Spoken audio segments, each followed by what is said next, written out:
Now, we are taking up a speaker from session 8.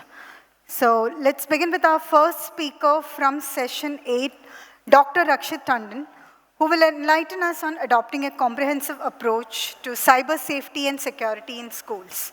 I kindly request the AV team to play the introduction of Dr. Rakshit Tandon. Dr. Rakshit Tandon, cyber security expert, is a director, founder of Hackdev Technology Private Limited. Dr. Tandon is a visiting faculty at major police academies across India and associated with judiciary academies across India. Dr. Rakshit is highly concerned about the cyber hygiene of children, particularly those aged 10 to 18 years old. He was a key contributor in UNICEF study on child online protection in India. He received honorary doctorate in cyber security by Honorable Governor of Uttarakhand for 2 decades of immense contribution in cyber security by Quantum University, Dehradun. Received Cyber Mentor Excellence Award 2021 by IASR International Association of Scientists and Researchers in June 2021.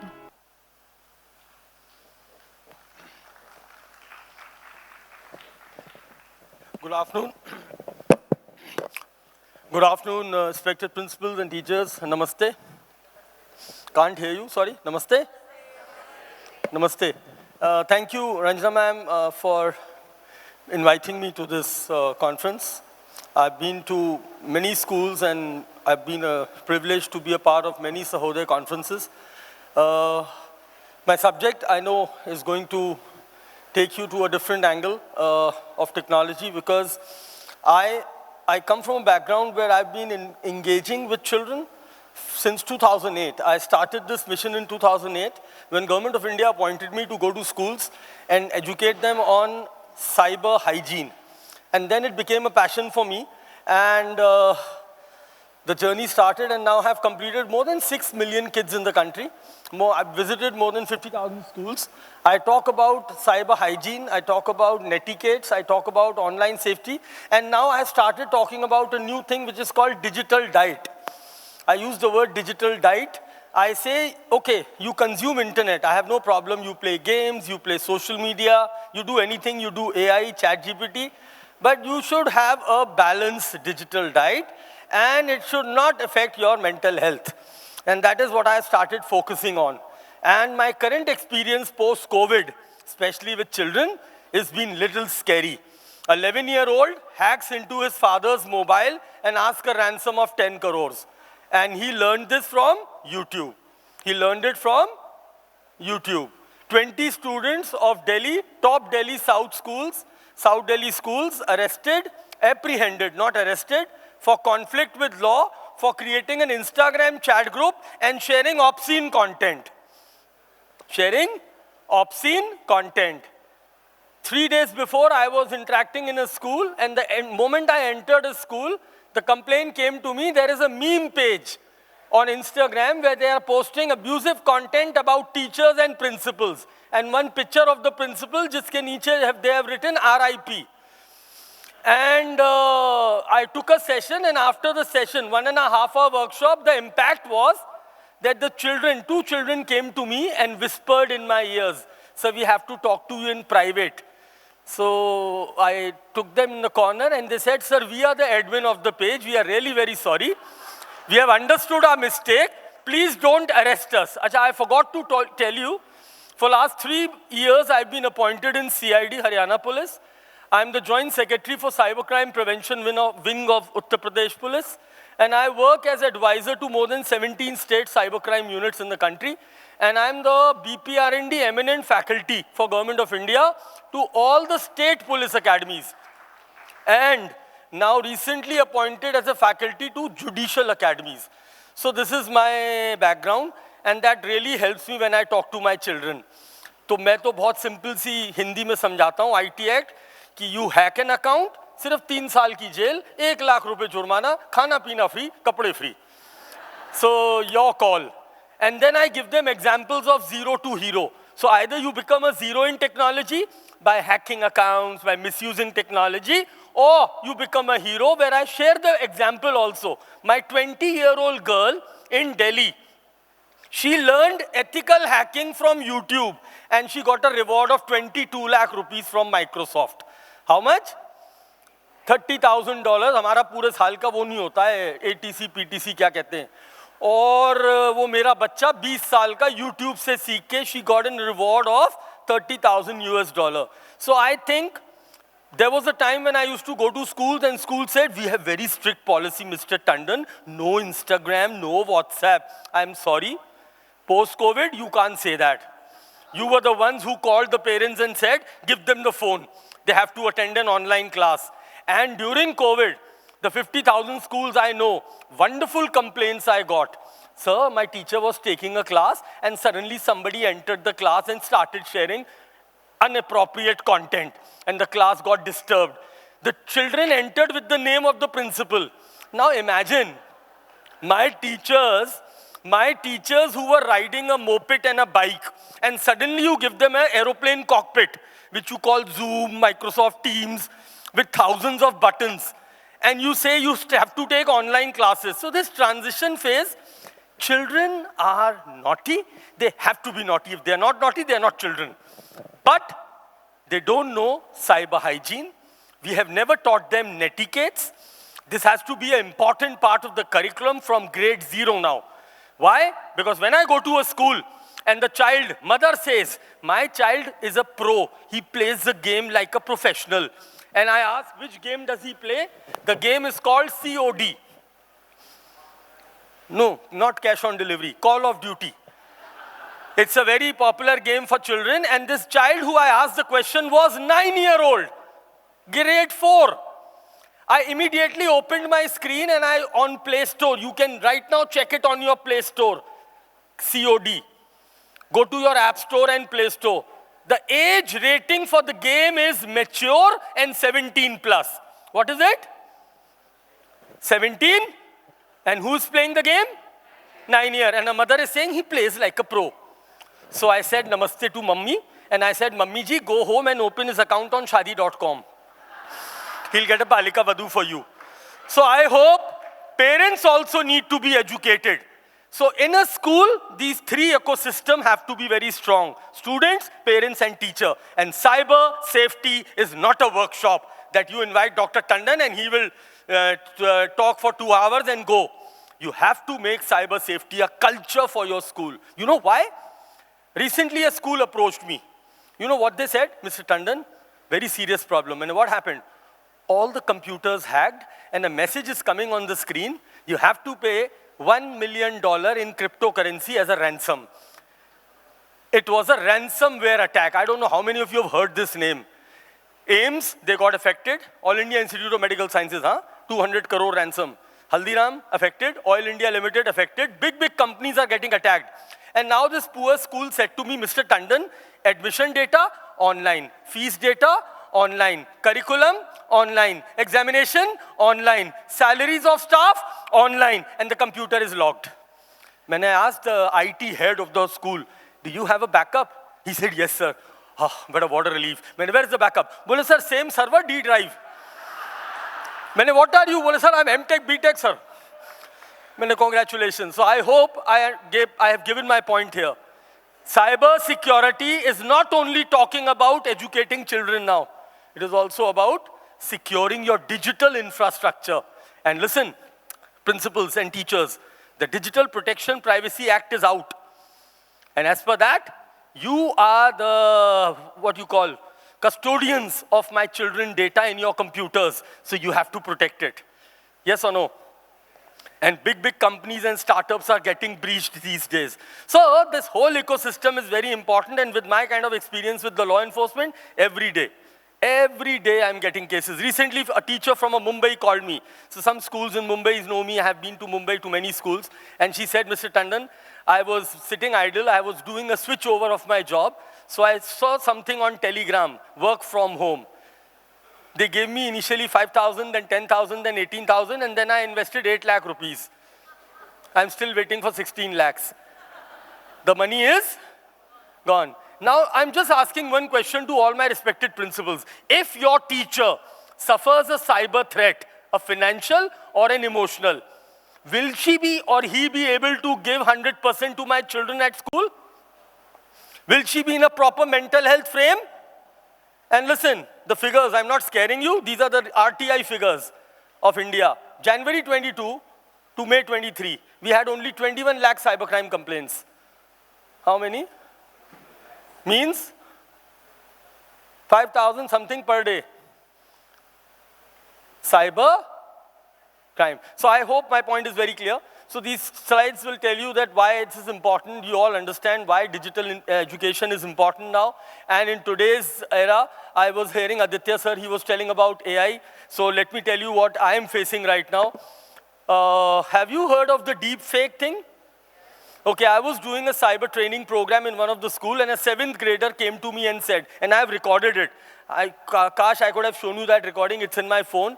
I asked that child to cover his face with a notebook, and I recorded that video. That child told me, sir, I was watching a video on YouTube, and an advertisement come on the screen. It said that if you install this app, you can remove the clothes of anyone. This boy was 7th grader. Recently, a woman, she lost 1.4 lakh rupees when his own nephew called him in his own voice. And that was a scammer using AI cloning to clone his voice. And a scam of 1.4 lakh happened. Recently, 3-4 film actresses, they have suffered a deep fake video online which went viral on social media. One was Rashmika, second was Katrina, third was Kajol. Then recently, Priyanka Chopra became a victim, and now the recent one was someone else.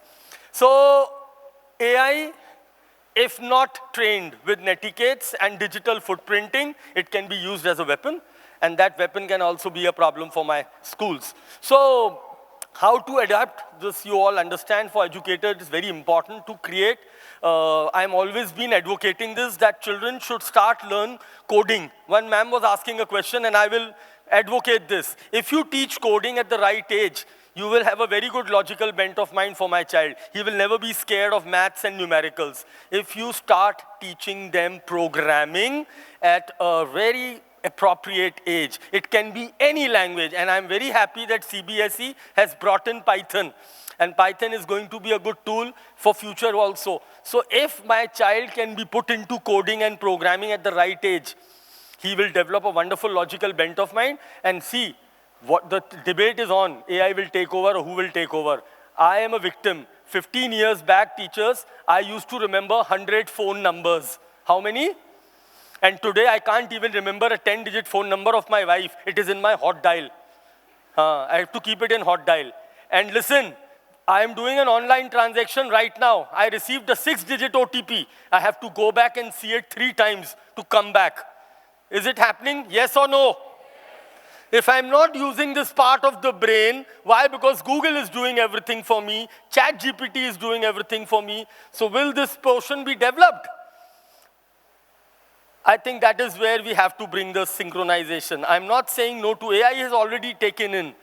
I was just, before I was coming early morning flight from Delhi, I was just talking to my wife about something. And I was sitting in the airport lounge. All those advertisements I saw on my phone were regarding that word I said to her. So now the AI and deep learning and Siri and Alexa, they know everything. That is the best part of AI. Challenges, connectivity is a big challenge. So we are in metro cities, good schools, you have Wi-Fi, you have everything. But when you bring digital education, connectivity is going to be the challenge. So there are children who don't have good connectivity. Even right now, I'm sitting here and I'm not having good connectivity on my phone, though we are in a 5G place.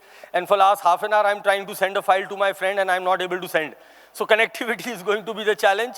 Yes, digital literacy is very essential for 21st century, and we have to bring critical thinking. These are the 4 things which I always advocate. Cyber hygiene, netiquettes, digital diet.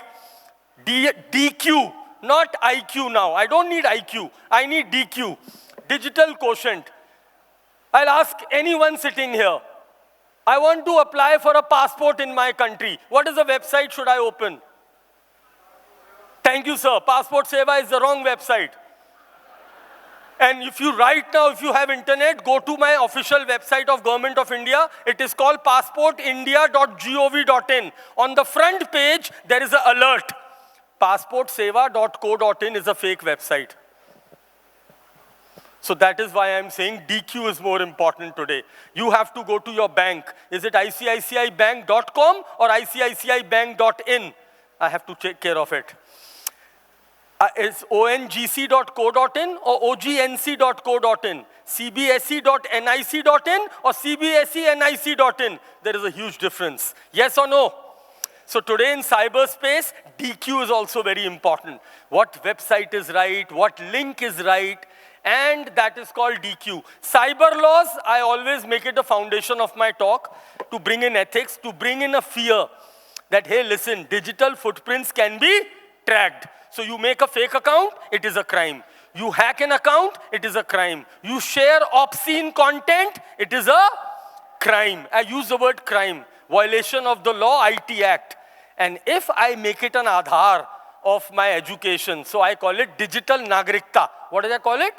Digital nagrikta. I have started this initiative when I did what, more than, I have not counted, but yes, more than 6 million students I have addressed. And I realized that every school calls me once a year, twice a year, and it's not enough. So I started this new thing when I was appointed as a non-European expert to European Commission in Europe. And I learned that this is a wonderful thing to bring children to advocate about the subject. So they are good with technology. How many of elder people are sitting here जिनके बच्चों ने उनको mobile चलाना सिखाया है? Please be honest. Jai Hind. So imagine your teacher is a child who is zero in technology and he's teaching you technology. So I hope you got my point. Cyber council is one concept where I train children in the school. I make them ambassadors of cyber safety. So they work 365 days in a year, round the clock, promoting cyber hygiene and bringing innovation. Children are hackers. अभी एक school में 11th grader ने teacher की ID hack करके cloud में घुस के question paper निकाल के 200 रुपए में पेटीएम पे बेचा. And principal literally congratulated the teacher. Wow, what a wonderful result you have given. Everyone has stopped. And when investigated, it was found that her email was hacked and the cloud was compromised, and it was done by a so-called 11th grader who is very good in technology, but he has never got the right guidance and mentorship. So this council program is that which I create.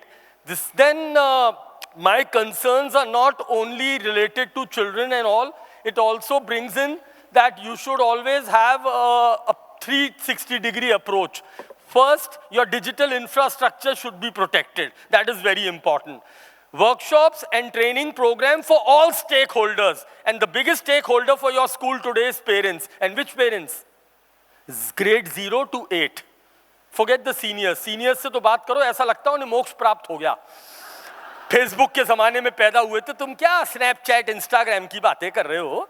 But the junior ones, वो उन्हें देख के ऐसा लगता है, I am talking to mini terrorists. 4th, 5th, 6th, oh my God, the knowledge they have, the consumption of digital diet is very high. A 13-year-old spent 36 lakh rupees from his father's mobile on a game called BGMI through UPI. And his father is a retired army officer. He's coming and crying at the police station. How much gone?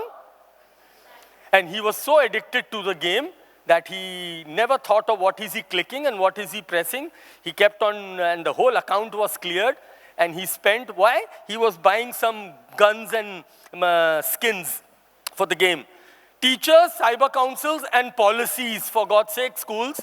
You are all running, I have been to so many schools, you are running a multi-vendor network. Hardware from Mr. A. Attendance software, Mr. B. Salary software, Mr. C. Homework, Mr. E. 70, 80 vendors in one school and one cyber threat and nobody is answerable. You don't even know whom to talk to. The company comes, put a software in your school. Where is the data going? Is the data ownership of the school or the company? Who is responsible?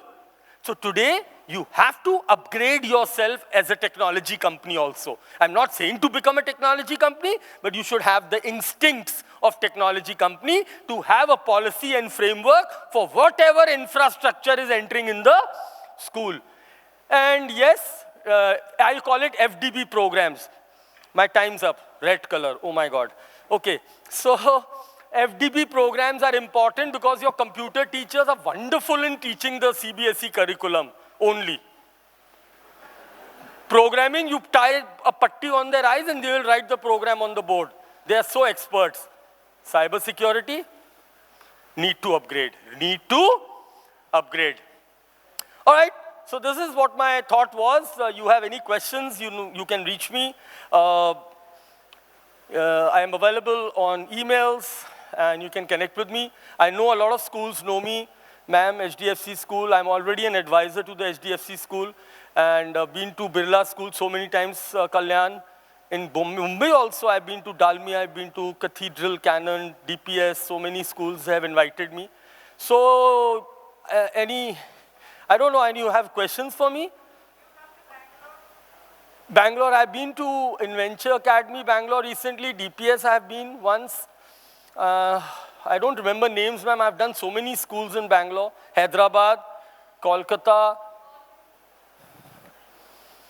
So, all right. Thank you, principals. Thank you, Ranjana ma'am, for inviting me and giving me this opportunity. Namaskar. Jai Hind. Thank you very much. Thank you. No questions? Okay. Thank you. Thank you, sir, for this insightful session. I may now invite Mrs. Nandita Khanna, Joint Secretary, Mumbai, Sahodaya, to felicitate Dr. Tandon. Please give a huge round of applause for Dr. Tandon.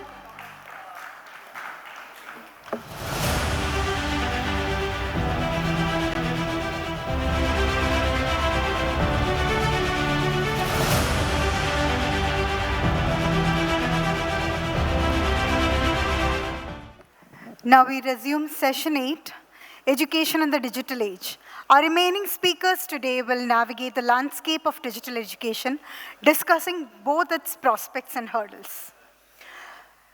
Moving on, we have Mrs. Deepti Shawnee, who will shed light on reimagining, re-engineering, and redesigning the future of education in the digital age.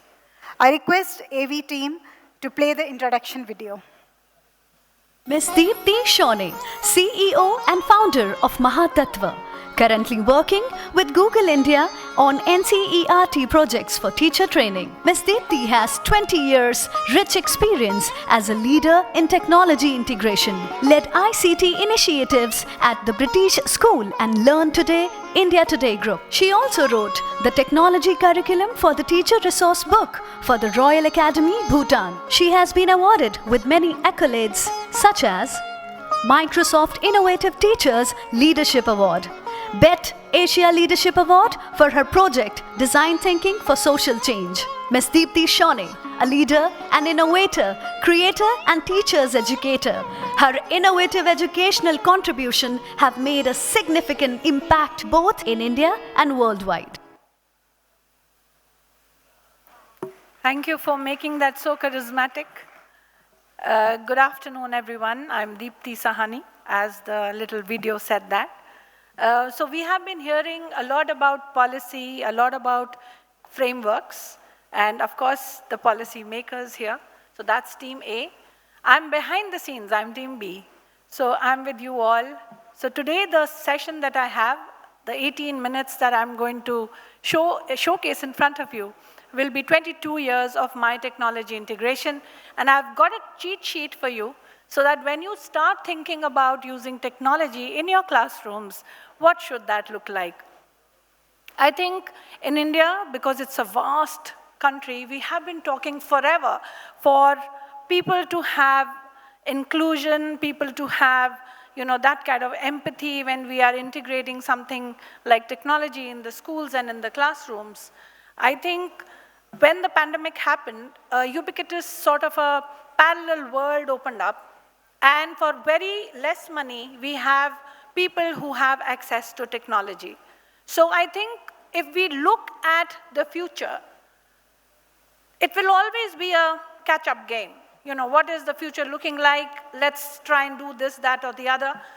I'm saying here, we are educators. Let's create that future. So when we talk about opportunities, how do I go forward?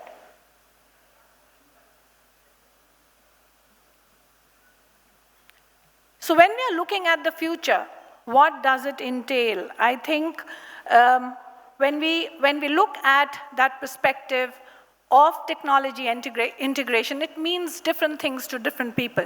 It doesn't matter. What does it mean to your ecosystem? Let's have a look at that. And you know, when people stand up on stages and when you read these research papers, there are these big jargon words which come up and you don't understand what's that happening and that makes you lose interest. I would say, just sit with me for these 10, 15 minutes. Let's look at the various things that are involved in technology integration and let's tackle that together. So if you look at technology integration, I don't want to start with the challenges. I've put up opportunities. So a whole lot of people today and yesterday spoke about personalizing the learning. Now, personalizing learning, we've been hearing like forever. When the mobile device comes into your hand, it becomes personalized. Nobody taught you how to use the mobile. It was because you needed it, you used it. But I think what is coming up along with that is the data. There's so much data coming up. So I would say if you're looking at personalizing learning, look at the data and how can you personalize it. When you're looking at engaging and having interactive sort of learning in your classroom, look at AI in that way. I mean, don't look at that as a threat. I'm sure a whole lot of you have seen Google Arts and Culture. There's amazing virtual tours which you can go in and you can see and you can explore for yourself. Looking at perspectives, we have been talking about, I think even when I was in school, we used to do global exchanges, right? But what do you mean by that? Getting the children to gain those perspectives, to be able to understand, to be able to empathize with a person, with a student living in Japan, because it so happens that the children who are studying in India today are going to go and study in America and maybe work in Australia. So the children need to understand and need to understand each other's perspectives, and technology can do it for you. So look at technology as an opportunity. I think when we look at resources, it's TMI, too much information. Are you teaching your children judiciously which information to take and what to do with it? So we are looking at information, we are looking at resources, but how do we use these resources? So look at that as an opportunity. I think when we look at teacher professional development, a whole lot of teacher professional now, today, has become personalized. I can go onto YouTube and go and teach fractions even though I'm not a math teacher. So there are resources available. I am an educator. I should be able to do the unbelievable, the unconceivable, because I can also learn just like a 12-year-old can in front of the YouTube. Looking at multiple learning pathways, I am going to talk a little bit about inclusion in detail later, but I think that is something when we talk about cohesiveness in the Indian subcontinent and in our country in particular, we have to look at what inclusion looks like in a classroom. When you buy a device, do you see that whether it follows the UDL, the Universal Design of Learning? Do you know that if you have an iPad or a phone in your hand, it has accessibility features? Most of us don't use it. So looking at access, looking at authentic learning, making sure that the learning links with the children, I think critical thinking, problem solving, all of that has been talked about today. I think we just have to make that jump. So we are going to engineer the future. A lot has been talked about AI in education today. And I'm sure a whole lot of you are reading about it. I would say, do a curveball. Get it back to your opportunity. Look at this, what AI can do for you. It can do personalized learning. We've already talked about that. I'm going to look for patterns. I'm going to see how my children are learning in the classroom. It talks about adaptive learning. It talks about differentiation, all of that. Whatever opportunities that we have been talking about, AI can do it. So instead of waiting for what AI can do in teaching and learning, start thinking about what you can do with AI.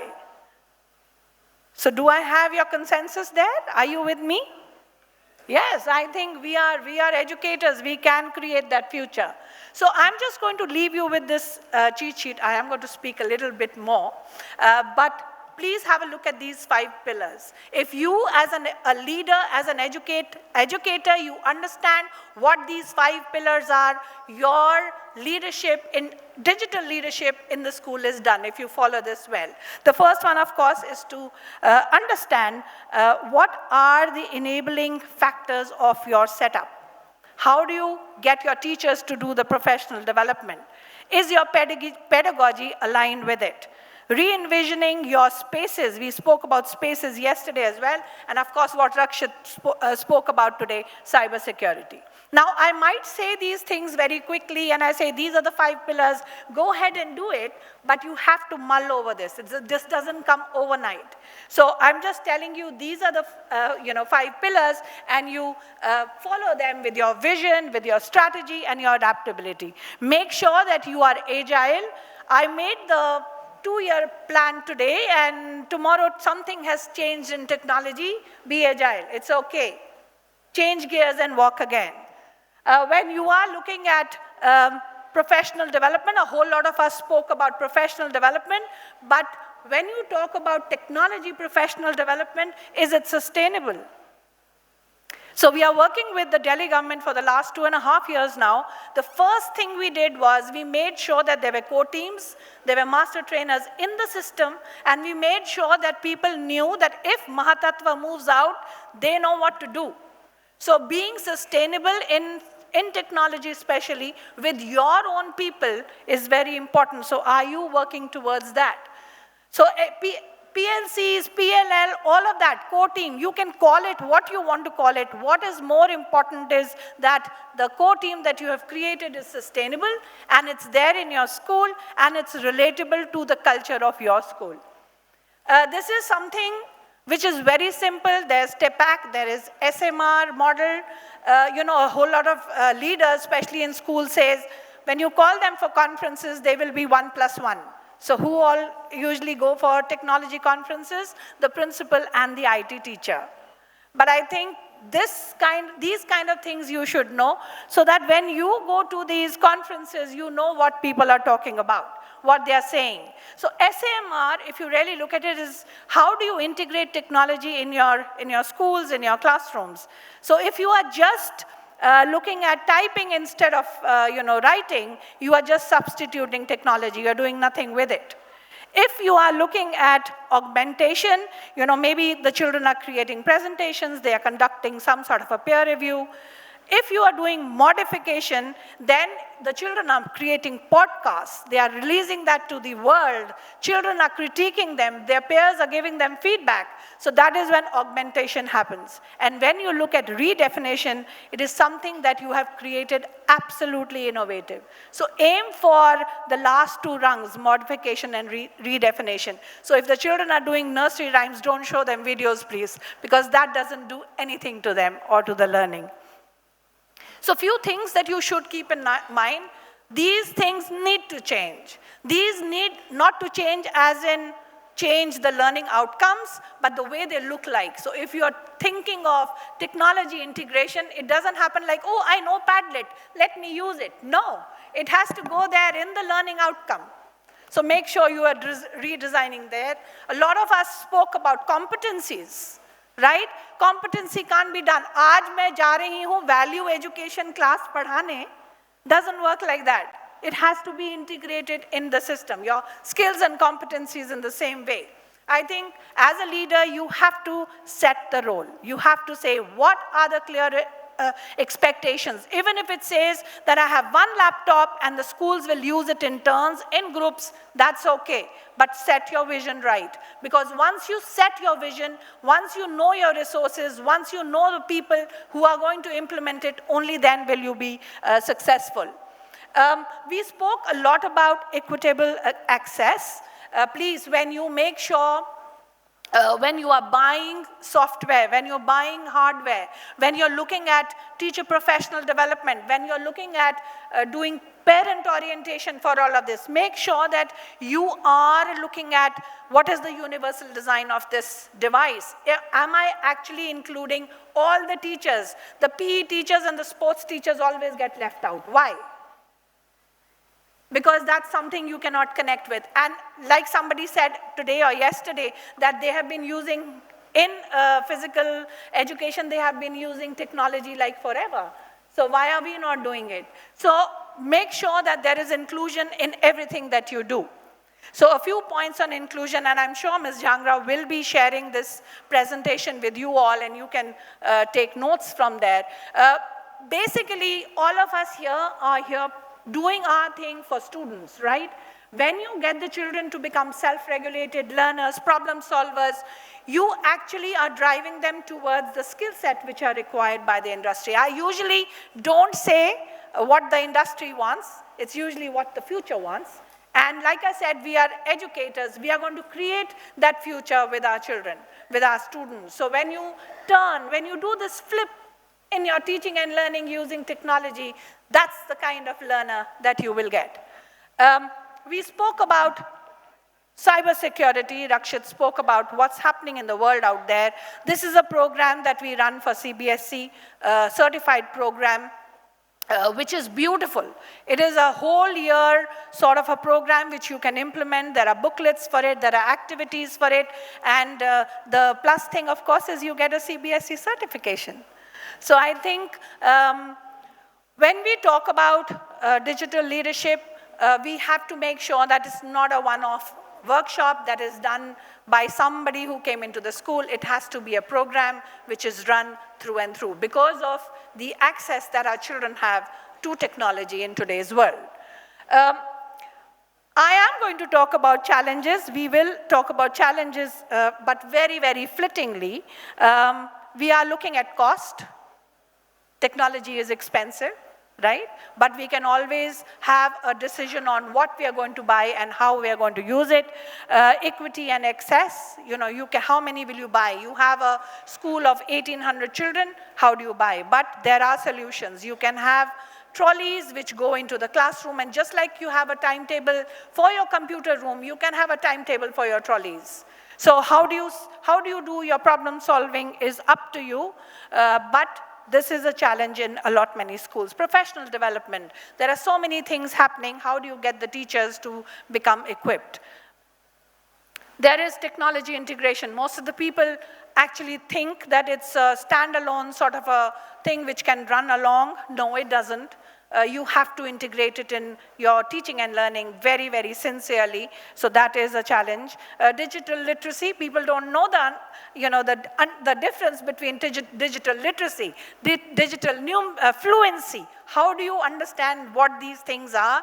For me, knowing what these definitions are is not important, but knowing the crux of what I need to do in my school as a school leader is important. Looking at technical support, looking at privacy. Rakshit spoke about these various cases which happen in school.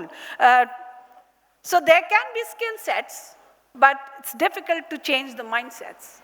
So how do you get the teachers to understand it's okay? I know of teachers who have 40 years experience and they used to tell me, Deepti, just turn around. I don't want you to come and teach me anything. I don't want to use technology in my classroom. I've been doing brilliant things and I don't want to change any of that. So there are people who are like that, but I think we can change all of that. The change will begin with you.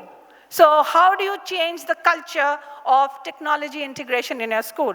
It starts with a strategy. So what is your strategy? What is your vision? It will be inspired by your thought leadership. What do you think? Pata nahi ye kya kara rahe hain. One word, one sentence like this will trickle down to say technology is not important in our school. You have to understand that pedagogy will change and it should change to integrate technology. And of course, you have to put your people first, right? So I think one last slide, and I think this should sum it all for us. When we look at technology, please understand it should have a human-centric approach. So if you are looking at integrating technology in your school, how is the parent affected? How is the teacher affected? How is the teacher affected? Student, parents, everybody in the school, how are they going to be affected? Any integration in your school should be with the human in the middle, the empathy in the middle. Thank you so much for listening. You were a brilliant audience. Jai Hind.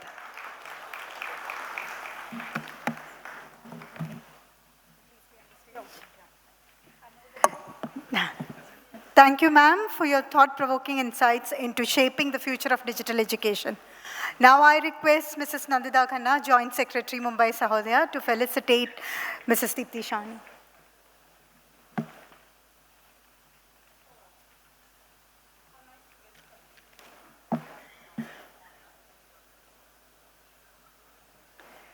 Please put your hands together for Mrs. Deepti Shani.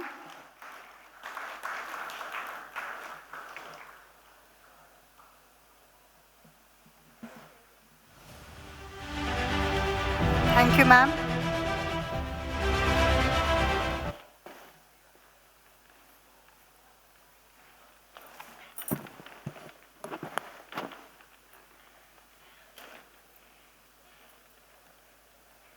We are pleased to have Mr. Jignesh Oza with us today. Mr. Jignesh Oza is a partner with KPMG and will be dealing with the theme, Disruption is the New Norm. May I request Team AV to play the video, the profile video, please?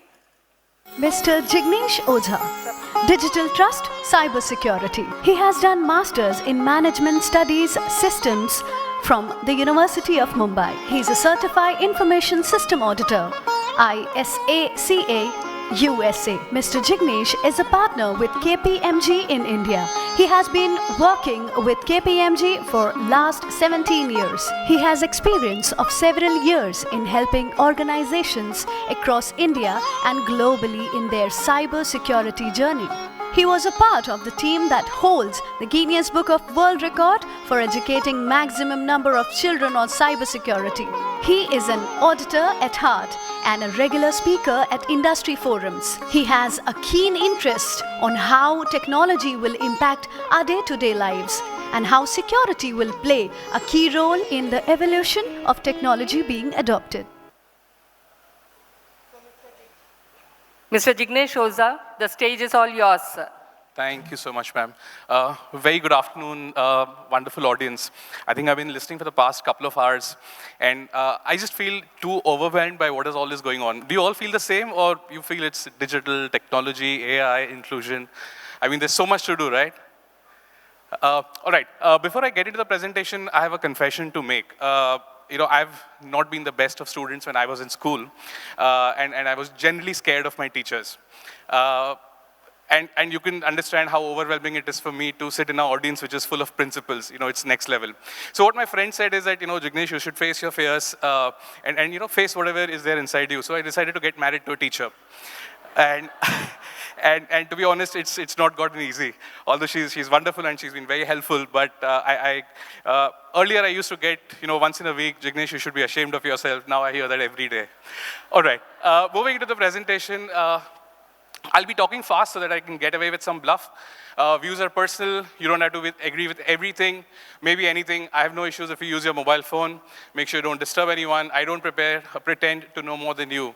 I just happen to be lucky on stage. Most of the views are debatable. It'll be wonderful lunch conversations. I'd written this line hoping that my session would be before lunch, but I think most of you have already had lunch, but still okay to have the conversations. And I've used the word digital, technology, AI, etc., largely as a single concept. Quick context setting. I've got 5 key messages that I'm going to leave you with. Some of them will overlap with what Aditya and Dr. Rakshit said. Multiple short questions. We'll probably skip that in the interest of time. A few short stories and what are the learning from these stories. And then I'll finally close out with what are the summary. So what happened long time ago, about 4,000, 5,000 years back, most of the people, about 100% of the population was doing farming and animal rearing, right? A small group of people came up and said that, we are God's messengers, and you come to us 1% of the time, Rest of the time, you can continue doing your farming and rearing. Because these small percentage of the people, call it priests, in mosques or in temples or in churches, they said that we will connect you to God. These are the people who could actually read and write. Today we are at a cusp where artificial intelligence, Gen AI, we all heard of it in the past few sessions. This is going to be a game changer for us as a country, as humanity. So, if you want to move forward in life, we don't have a choice but to continue reading, writing, understand Gen AI, understand AI much better so that we can adopt it in our day-to-day lives. All right, can we play the first video, please?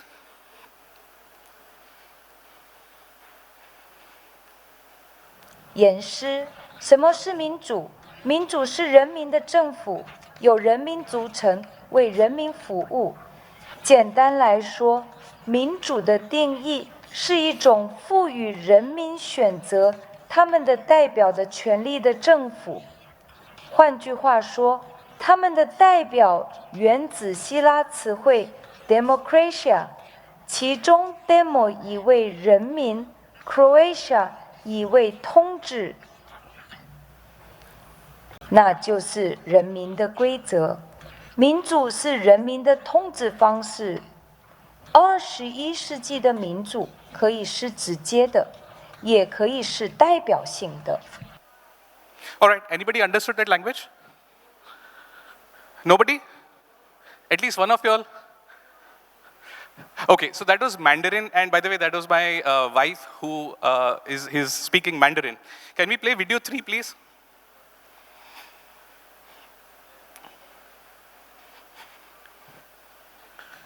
What is democracy? Democracy is a government of the people, by the people, and for the people. Simply put, the definition of a democracy would be a government which gives people the power to choose his or her representative, or in other words, their representatives.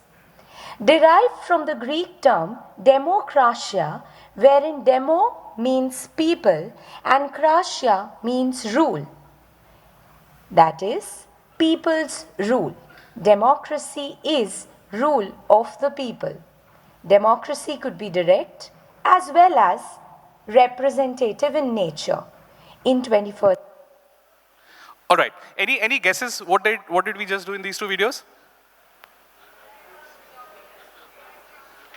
AI translator, and it was absolutely seamless. If you see the lip movements, the tone of the voice, the pitch, and good or bad part, I didn't do this. My 12-year-old daughter managed to change this from English to Mandarin. That's how easy or difficult it is, and Dr. Rakshit and Aditya also spoke about these things. Again, as I said, we need to start understanding and learning these technologies much better, much faster than we've ever been. All right, the below quote is from which year? Books will soon be obsolete in public schools. Scholars will be instructed to it is possible to teach every branch of human knowledge with motion picture. Any idea about when this quote was?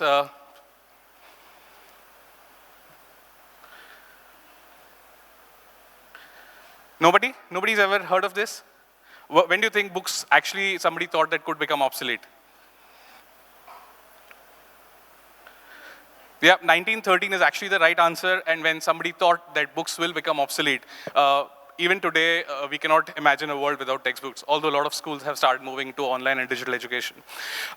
This is the first printing press that was invented by Johannes Gutenberg. Many history teachers would resonate with this.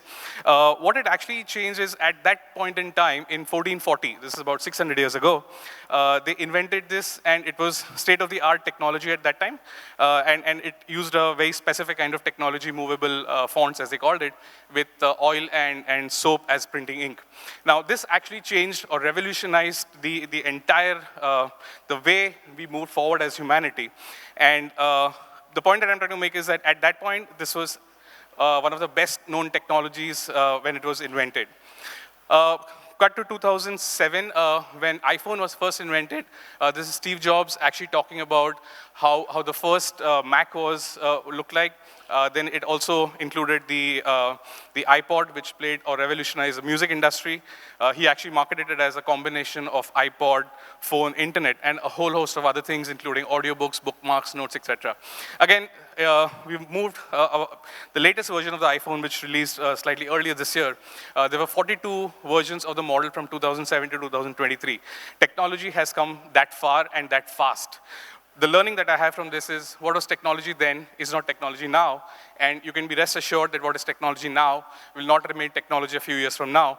The biggest learning is that the technology is moving even faster than ever before. Second question, dash will be the ruin of education in our country. The American values of thrift and frugality are being discarded. This was federal teachers in 1950. What do you think is the answer?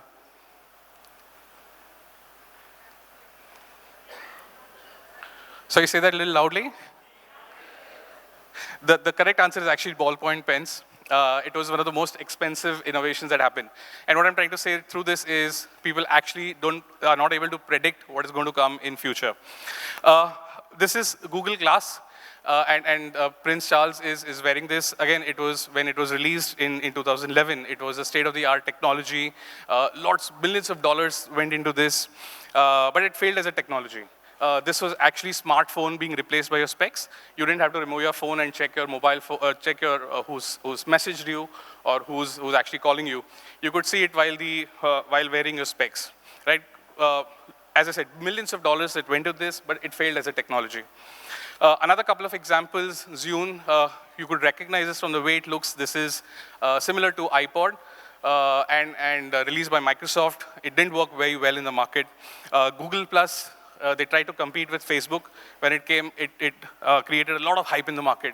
So from 2011, when it came about in a year, it was actually one of the best-selling, one of the highest grossers or users who logged on to Google Plus. But again, we don't use, and they actually shut this down early last year. Now, these are 2 or 3 examples where we actually see technology failing. And what I'm trying to make this is take it with a pinch of salt. Tech is not a spelling mistake, but all the technology that we spoke about, we don't really know whether it's going to work or not work in future. AI is a lot of promise, and we should understand it, but we should not get overwhelmed by it. Yeah, moving on. There's a website which I've been using for my kids. This one guy doing unbelievable 15-minute videos. This should be easy. I think you should be able to get this. Who said this? Yeah, someone said Bill Gates. Yeah, I think that's the right answer. Somebody who's one of the richest men in the world is looking at free videos. And any answers on whose videos was he looking at? Khan Academy, absolutely. So this guy, Khan Academy, he's come up with an AI-powered app. And it's actually fantastic, and you could actually log on and look at it free of cost. Now, the difference between ChatGPT 3 and Khan Migo is basically ChatGPT, if you go and ask them a question, what is 2 multiplied A plus B, it'll give you the answer. The Khan Migo app is actually trained on models where it'll not give you the answer, but it'll ask you intelligent questions, which will force you to give the answer. So for students who actually, people have, and we have seen a lot of schools ban ChatGPT, but these people have been using it fabulously well. And if you've not tried it, you definitely should go and try. It is an amazingly powerful tool. I also looked at some of the stuff which Elon Musk was doing in his school. You would have heard of Ad Astra and Synthesis School. Very tech heavy, but some of the different things that they've been doing. One is, their curriculum changes every year. I'm not sure how often do we change our curriculum, but that's how some of the most advanced schools in the globe are looking at. Also, the students are part of the team which updates the curriculum. So again, how much do we want students to be involved?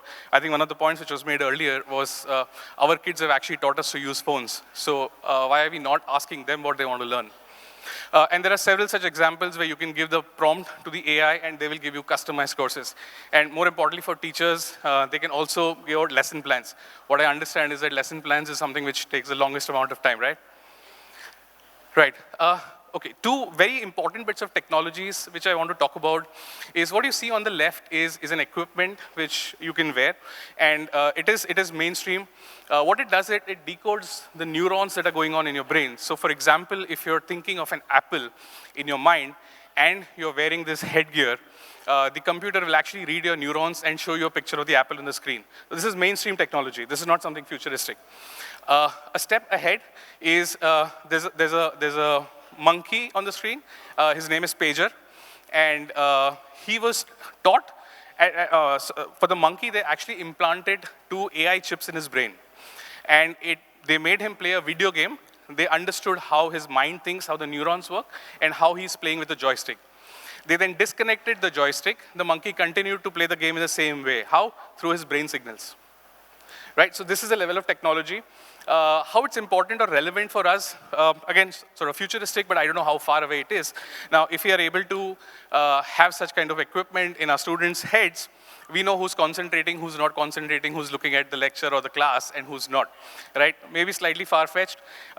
In fact, some of the research which is going on actually also says that once you are able to implant these chips in the heads of students, if he's not able to understand the Pythagoras theorem, you just activate certain brain cells and he will understand Pythagoras theorem and everything else. Very futuristic.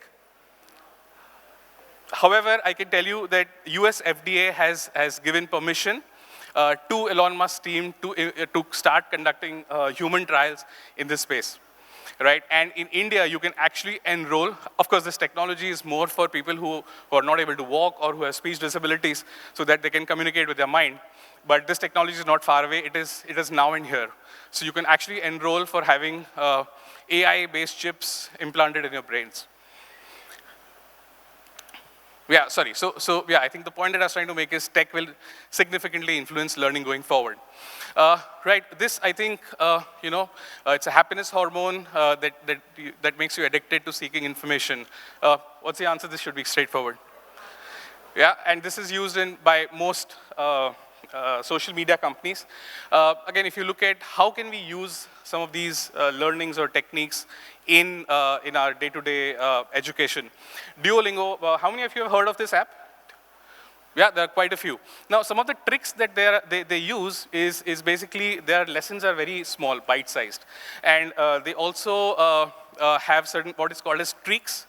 If you know what streaks is, basically on a prominent place in the screen, they tell you when was the last you logged in. If you didn't log in yesterday, they reset the counter to 0, right? Which means that if you log in day to day, every day, it'll keep adding, and about 50% of the learners on Duolingo are more than 365 days in streaks. So very successfully, they've been able to use something which we consider as negative for social media. They've been able to use it extremely well.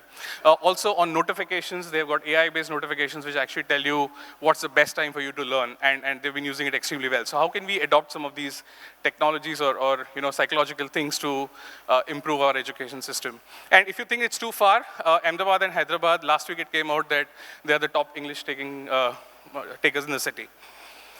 So making learning addictive is possible, but we'll need to apply our minds and see how we can make sure that the students are engaged. All right, name this scientist. It has become appallingly obvious that our technology has exceeded our humanity. Any answers? No, it's Albert Einstein. And at that time, he believed that technology will do more harm than good. Now, what does this mean? If you've seen a lot of these things, one is Blue Whale Challenge. I'm sure you would have heard. Every day a new challenge is given, and people have ended up committing suicide. Another thing which you need to be aware of is there are online challenges, Touch My Body Challenge, where one person blindfolds and the other person has to guess which body part are you touching. You'll be amazed if you go and Google it in YouTube, how many videos you find about it. Extremely dangerous. There was deodorant burning challenge, ice and salt challenge, and we've also had reports of some people some boys being killed because of this. Again, not too far away, man ends his life after an AI chatbot encouraged to sacrifice himself for environment. As I said, while there are positives to it, there are also very, very large negatives to technology. What's the learning? So all that glitters is actually not tech. That was my last slide. There is another video which is also in Hindi, so you can translate whatever was talked about democracy in about 45, 50 odd languages. And imagine the power if you're able to change it in all the languages that we have in India with some of the best teachers which are there in this room. So what are the key messages? What was tech then is not tech now. It will evolve. It will evolve faster than we think. So we must adopt. I think most of the speakers have spoken about this. We need to take technology with a pinch of salt. We don't need to be overwhelmed. I was talking to some of the teachers, and they mentioned that, oh God, what do I need to do now? You know, my kids are starting to learn how do we update, and you know, putting some very vulnerable messages on the groups. We don't need to be overwhelmed, but we need to be aware of it. Technology will significantly influence learning. There is no option, as I said in the first slide. We have to embrace technology. Making learning is addictive. All the brilliant minds in this room have to be put together to see how do we make all this technology simple and implementable. And last but not the least, all that glitters is not tech. Tech will have its downsides, and we need to be mindful, but we need to make sure we don't write it off completely. So these are the messages. Time's up, sir. I'm done. Maybe 2 minutes over time. Thank you so much. Sorry I went a little fast, but thank you for your time. Thank you, sir. Your insights have broadened our perspectives on education in digital era. I request Mrs. Ranjana Jangra, Vice President, Mumbai Sahodaya, to felicitate Mr. Oza.